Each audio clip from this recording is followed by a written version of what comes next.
Hey Scott, why is the Horiguchi fight against Caldwell leading the card? You know, we decided to have that fight first to start out with a big fight, big bang, and in Japan it'll air live, and so it'll be on DAZN there, and we thought that it'd be best if we came out of the blocks with something very strong. What do you think it means to MMA Horiguchi, who does win this fight, to be a cross-promotion champion? The whole champ thing is like the trend now, but you'd be doing it in same weight class, two promotions. Yeah, well, you know what? Listen, I wish both fighters good luck, but I told DC you better win that fight Friday night. But no, in a serious note, it's like, you know, these fights don't happen where the champ's fighting another champ in a real legitimate league like, you know, Bellator and Rizin. So it's very rare this opportunity happens. So if he wins, hey, congratulations. I mean, he proved that he is, you know, one of the greatest fighters in his weight class. And it's no easy task because when DC went to Japan on New Year's Eve, he had a hard time in the ring, you know, and Horiguchi was able to get out and throw some heavy blows. He's fast, he's explosive, he hits hard. DC has his hands full, you know, but I have confidence in my guy that we can get it done. Otherwise, we might not have been here with this fight tonight. So, you know, he has a lot on his plate, but he's got to get it done. Does it make it a little more fun for you as a promoter? Like, you know, Sakakibara was up here, he said he guarantees Horiguchi. Oh, he guarantees. Yeah. And you're saying, you know, obviously you root for your guy, but does it make it a little more interesting than, you know, just having to be indifferent and give a certain answer that's kind of down the middle? You know, it's, listen, I want my guy to win, right? And I think he can win. Horiguchi's a tough fighter. And Sakakibara, I'm sure, is, you know, really pulling for him because then he's have bragging rights, right? But I feel like my guy can get it done, and you know, it's gonna be an interesting fight on Friday night. And I'm glad we're starting off with a bang because that's a big fight coming right out of the blocks, and it's gonna be a fun fight to start the night. Would you get bragging rights on the line, or is there any little side bets? Oh, little side bets. The night's not over yet, so we'll see. Would you guarantee for DC? What's that now? Would you guarantee for DC that he's going to win? Oh, I think he's going to win. He's going to win. Yeah. That's a guarantee? Yeah, it's a guarantee. I mean, it's a guarantee. You know, he's going to guarantee it. I'm going to guarantee. Everybody's going to guarantee it. But I think my guy can do it. I think my guy's talented. He's going to feel very comfortable in that cage. This is where he fights his fights. I think that Horiguchi's been fighting in the ring for a long time. And the things that happen in Japan, he's not going to be able to get away with here. And I'm talking about just, you know, sliding, you know, basically slipping out from, you know, the clinch. And if he gets stuck in a corner, he's not going to be able to get out this time. Maybe it doesn't apply completely to this fight because Horiguchi has had a lot of experience fighting in a cage with the circular cage this time. But what's more difficult, do you think, for a fighter to adapt to? Someone who's used to the cage going to the ring, or someone who's used to the ring? Well, I think, listen, Horiguchi's had fights, you know, in the cage before, but it's been how long? It's been a couple of years, right? So, you know, he's training most of the time to fight in the ring. And it's a much different experience. I saw DC have a really hard time in the ring in Japan. You know, harder than I thought he would. But I don't want to take anything away from Horiguchi. He's a great fighter. I've been following his career for a long time. But I think that this is going to go our way. Bellator have been moving strongly in kind of neglected markets like Europe, Hawaii, and now Japan. Is there anywhere else you're looking at that you're looking to either cross promote or to really push the Bellator brand? Yeah, I mean, listen, we're not afraid to, you know, collaborate, co-promote, fight each other. You know,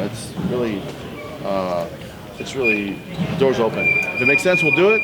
If it doesn't make sense, we won't do it. But this is something that makes a lot of sense. And you know, going to Japan and watching that first fight, it was motivating for me. And the deal was that if DC didn't win, that Sakakibara would send Horiguchi here, which he has, so he's honored his word. And when you deal with another promoter, you have to have a certain amount of trust in them delivering what they say they're going to deliver.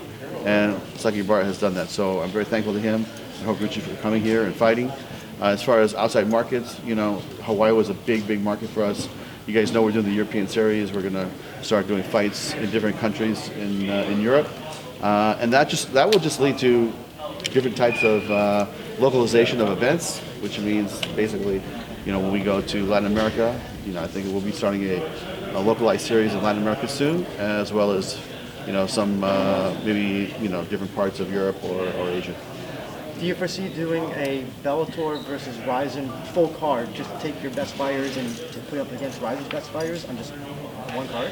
Listen, we would welcome that, you know, and but if we do it and we do it there, then they would have to come back and do it here because, like I said, it's a different experience to fight in the ring. And I think you get out of a lot of situations having a ring compared to the cage, where you could get stuck, stuck in a position. So we'd have to have it both ways. So, there's been dialogue. There's nothing, imminent, but these things take time, and at least we can have this fight and enjoy it on Friday night. The historical significance of this event, with two organizations coming together to put on this mega card on Friday night. When we look back on this event, 20 years from now, what's going to be the significance? What do you think the significance of this event historically will be when we look back on Bellator 222? Yeah, I mean, guys, this is a big deal. This doesn't happen, and when my guy wins, it's going to be a big deal. So, we're all going to celebrate, except for Shinoda over here. No, but seriously, it's a big deal in the sense that organizations don't do that. Sometimes they don't want to put their champ, but we're going to get it on. So DC is excited, and this is something when we had the opportunity to fight Horiguchi, we went to DC and said, hey, there's opportunity in Japan, do you want to fight? And he wanted to fight, and I'll tell you, a lot of our guys would love to fight in Japan. I'm sure that Risin has a lot of fighters that would love to fight in Madison Square Garden. So, we're going to provide an opportunity to go back and forth. It's not going to be our core business. Our core business is Bellator. Their core business is Risin, but from time to time, let's get it on, man. This is going to be a fun night. Scott, they were under the impression, or at least they would like to see Horiguchi, if he wins, continue to defend both belts. Is that something? Yeah, that's part of the deal. And the deal we made with Sakibara-san was if Horiguchi wins, then once a year he'll come and defend his belt. And it'll give us time to, figure out who's going to fight who and work their way to maybe, defending or fighting Horiguchi in the future. But that's not going to happen, so we're going to be fine. As Juan Archuleta said in his new contract, if he wins this fight, he's guaranteed a title fight. Can you confirm that? You know what? I'm not sure if that's in the contract or not. I better go back and read that because that's the first I've heard of that. But Juan is a guy that's won how many fights in a row, and he's a seasoned veteran, and he's had some tough fights, and this is no easy task for him. So Dantas is a tough kid, and if he wins the fight, he should get a title fight. If does win, is it possible for a rubber match where maybe both titles are on the line? I think that we'll have to change, have a neutral rule, neutral cage or a ring or a half and half or something that. Just on a mat. Just on a mat. Yeah, do it on the mat. So we'll have to figure that out because if he goes back to the ring, then one side's gonna have the advantage. If you go to the cage, I think somebody else, then we have the advantage. So that's going to be interesting how the rubber match happens. But I'm not opposed to figuring something out.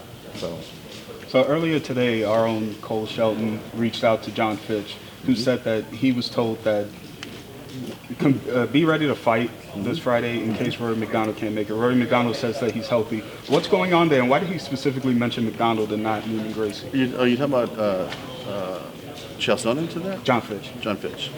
So John Fitch said that. Okay. So here's what the situation with John Fitch was. I think John's going to come to New York, and he will be here in case there was an injury to either side. So we wanted to have a backup for either side of the bracket, just in case there was an injury. So, for instance, if Neiman was hurt, it would be Fitch against Rory again. Or if Rory was hurt, then we'd have a backup because we didn't want the tournament to have a hiccup where there was no fight. So we brought in, we basically worked something out with Fitch to continue to train, continue to, to be ready, and basically, work something out with him to be a standby in case one of the fighters got hurt. Scott, the prelims are loaded all the way from top to bottom. It's something, a lot of times you have regional fighters in the prelims. Now we have big names. It's something we should expect going forward. Well, I think that I always love going to a city or a town and really checking out the local talent because we've found some really diamonds in the rough in the past in some of these cities. But this fight, it's a big event. We've had a lot of, fighters under contract that are fighting. On Friday night. So it could go one way or the other depending on, what city or what town it is. It just happened to work out this way where there's so much, talent here that we had all these fighters under contract. So we're going to fight them because, it's our time to fight. Chael had said earlier that when he finishes his fighting career, he'd be looking to move into promotion with Bellator. Is that something you and him have discussed? So now I'll have two partners. I'll have Dylan Dennis and I'll have Chael Sonnen. So, well, you know what? Listen, he's been a great asset to the team.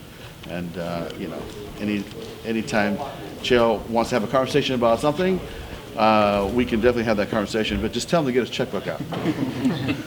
Can you talk about the decision behind making Rory and Neiman the main event of this card? Yeah, you know what?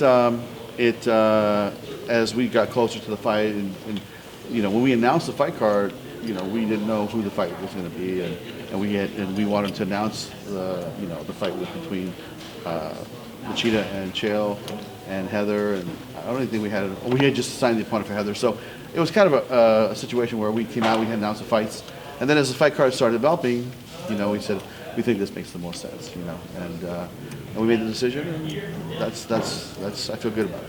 If Fitch has to step up, would that still be the main event? Yeah, that's whoever is gonna be that welterweight tournament fight will be the main event. Would But- Bellator be looking to do cross-promotion deals with other companies outside of Rizin?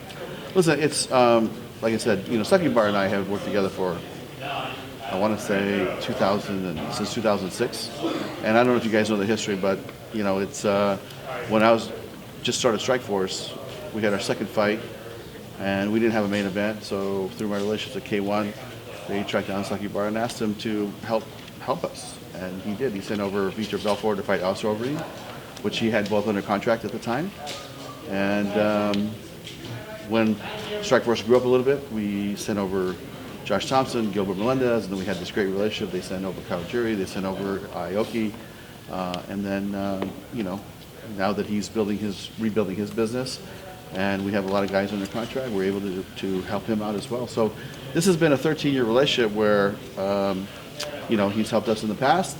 I'm inclined to help him, and there's a certain amount of trust between the promoters, and I think that's very important. Any Scott? fighters from Rizin that you would like to, other fighters that you would like to bring over to Bellator, or vice versa, send over to Rizin? I tell you what, there was a fighter that fought King Mo a couple of weeks ago, or a couple months ago. Yeah, I'd love to have him come over and fight one of our guys, and check it out. Speaking of King Mo, he retired from MMA. Can you just discuss a little bit what he's meant to this company? Not just this company, but to me personally, it's that's a guy that really is a class act and has done so much for Strikeforce and for Bellator and for himself too. But he's been such a great team member for us, and he's there's a certain part of me that I just really feel like he's part of the family. So we'll see. We'll maybe try to work something out with him where we could have him go do some seminars for Bellator or do some wrestling clinics, that sort of thing. But we're definitely going to include him in our future plans. I just haven't had a chance to sit down and talk to him. I did call him when he retired, and it was a touchy conversation. And I think that his future will be still with Bellator. And he talked about how he doesn't want to hurt people anymore. That's one of the big reasons why he doesn't feel compelled to do this anymore. It's similar to what Rory MacDonald kind of said after the last fight. What do you make of just when fighters kind of turn that corner and they maybe have a certain internal realization about Yeah, the sport? that's an interesting question, because when a fighter reaches that realization and it's time to retire.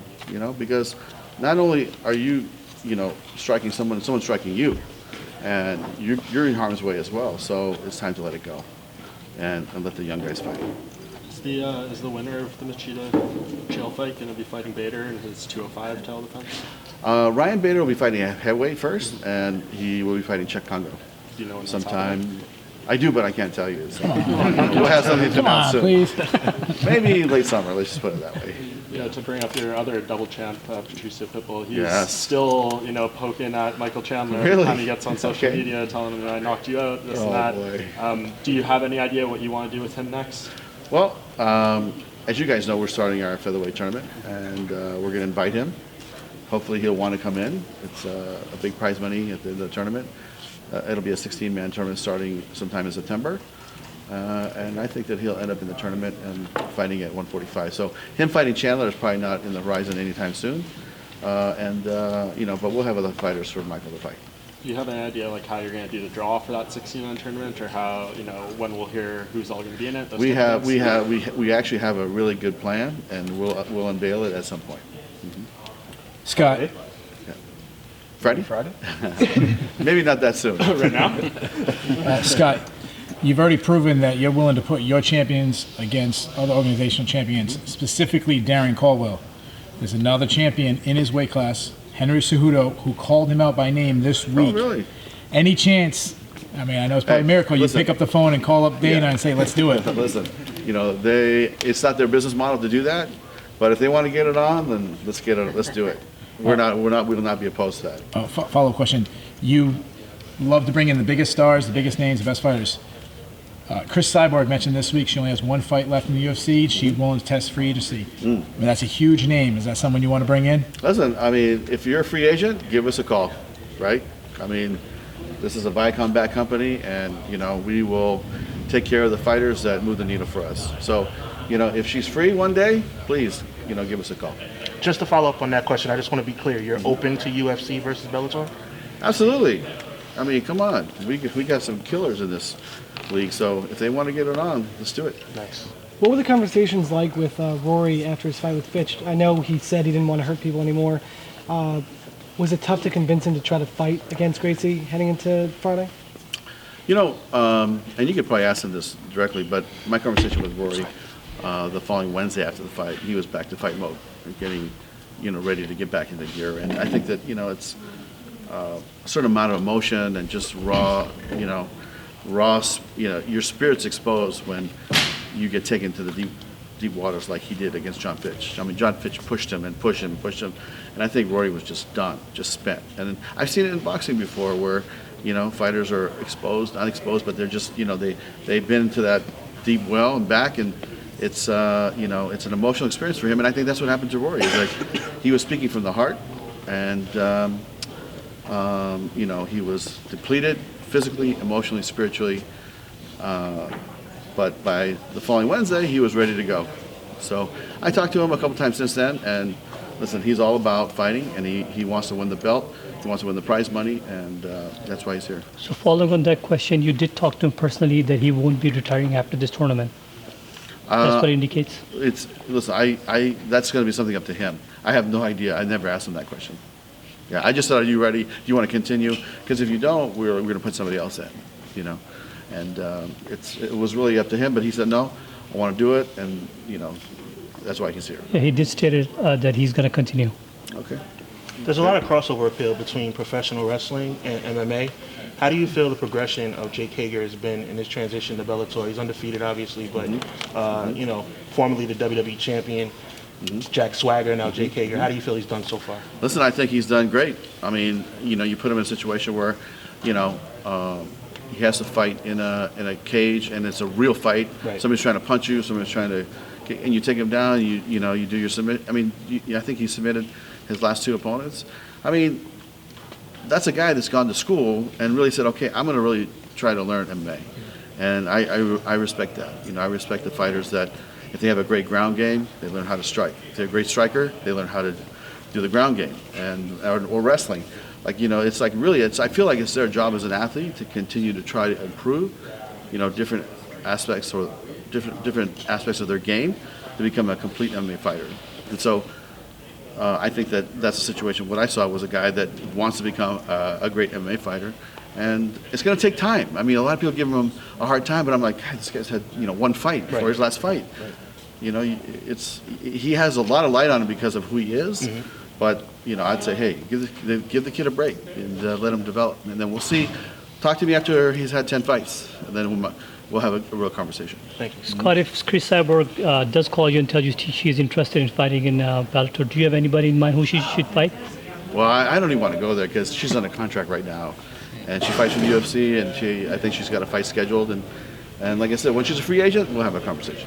Raymond Daniels has just joined the organisation as well, and Richard Kiley has called him out. Is it possible we might see that on the Dublin card in September? Oh, you know, it's maybe. You know, I mean, Raymond's not afraid to fight anybody. And, you know, I think that he had one of the most spectacular knockouts I've ever seen, you know. And I think 40 million people watched that clip and saw, you know, the amount of athleticism he has. So, you know, we'll see. But we haven't matched him up yet. I think he's getting married, or he's got some other things. I think he's getting married, and then we'll talk to him to fight in the fall. You didn't organise that match with him? I mean, listen, we can offer it to him, you know, and.